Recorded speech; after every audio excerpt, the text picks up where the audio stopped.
तो दोस्तों इस समय हिंदुस्तान के अंदर फॉग चल रहा हो या फिर ना चल रहा हो, लेकिन हिंद महासागर में तो भारतीय नौसेना चल ही रही है। हम लोग लगातार देख पा रहे हैं कि भारतीय नौसेना हिंद महासागर में जिस लेवल का दबदबा बना रही है इस समय, वो एक नेक्स्ट लेवल का है और इस तरह का अग्रेशन पहले एक्सपेक्ट नहीं किया जा सकता था। जैसा कि हम लोगों ने लास्ट कुछ समय में डिस्कस किया है कि लगातार जो कमर्शियल शिप्स वगैरह को हाईजैकिंग करने की कोशिश की जा रही है, न केवल इनके खिलाफ भारतीय नौसेना बहुत मजबूत तरीके से युद्ध कर रही है, लड़ रही है, इन्हें बचा रही है, बल्कि इसके साथ साथ चाइनीज अग्रेशन और चाइना का जो षड्यंत्र है उसे भी रोकने की कोशिश लगातार कर रही है। फिर स्पाई वेसल के खिलाफ स्पाई वेसल डिप्लॉय करना हो या फिर चाइना की सबमरीन्स वगैरह या फिर अतिक्रमण को रोकने के लिए 11-11 सबमरीन्स और 35-35 वॉरशिप्स को एक साथ डिप्लॉय करना हो, ये सारे काम पिछले 100 दिनों के अंदर हम लोग लगातार देखते आए हैं।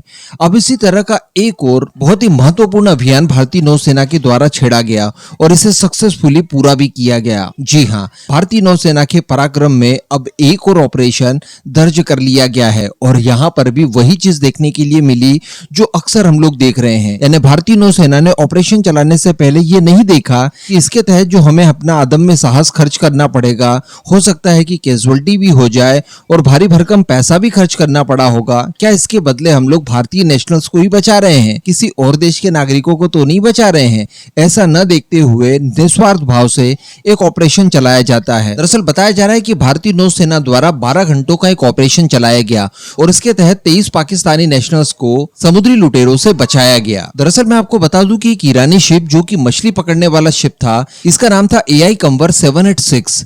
इसके ऊपर 23 पाकिस्तानी नेशनल्स थे जो कि अदन की खाड़ी में मछली पकड़ने का काम कर रहे थे। ये घटना गुरुवार की बताई जा रही है और इसके दौरान बताया जा रहा है कि इस जहाज को समुद्री डाकुओं द्वारा पकड़ लिया गया था। बाद में इन्हें बचाने के लिए 12 घंटे का एक ऑपरेशन चलाया जाता है और ये जो समुद्री डाकू थे ये हथियारों से लैस थे। फाइनली इन्हें सरेंडर करने के लिए मजबूर कर दिया और जहाज के साथ सभी के सभी 23 क्रू मेंबर्स जो कि पाकिस्तानी थे, इन्हें सुरक्षित बचा लिया गया। तो जो पिछले वीडियो में हम लोगों ने डिस्कशन किया था कि 145 लोगों की जान इस दौरान भारतीय नौसेना द्वारा बचाई गई है, तो उसमें अब आप 23 और ऐड कर दीजिए। लेकिन अभी भी एक सवाल आपके मन में होगा कि ठीक है, बाकी सारी चीजें तो भारत की सुरक्षा के हिसाब से नौसेना कर रही है, लेकिन ये जो ऑपरेशन दूसरों के लिए भी चलाया जा रहा है, कोई भी मदद के लिए कॉल आती है तो भारतीय नौसेना तत्काल पहुंच जाती है। इसके पीछे का कारण क्या है, इससे हमें क्या फायदा मिलेगा? तो देखिए, फायदा तो इससे कुछ भी नहीं मिलना है। ये केवल एक मानवता के लिए किए जाने वाला कार्य है, लेकिन इसके पीछे हमारे कुछ छुपे हुए यानी हिडन एजेंडा जरूर हो सकते हैं।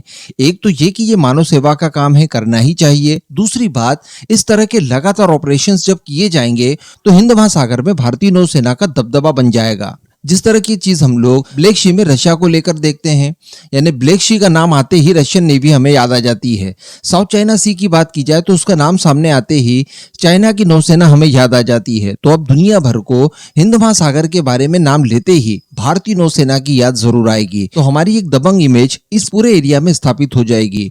हमारे दुश्मन हमारी कैपेबिलिटीज को देख पाएंगे कि हमसे उलझने से पहले इन सारी चीजों को पहले याद कर लेना। और दूसरी बात, चूंकि ये एक जन कल्याण का काम है, तो इस तरह के काम भारत लगातार करते आया है, न केवल बचाव के क्षेत्र में बल्कि हर क्षेत्र में। कोविड समय में हम लोगों ने वैक्सीन का एग्जाम्पल देखा।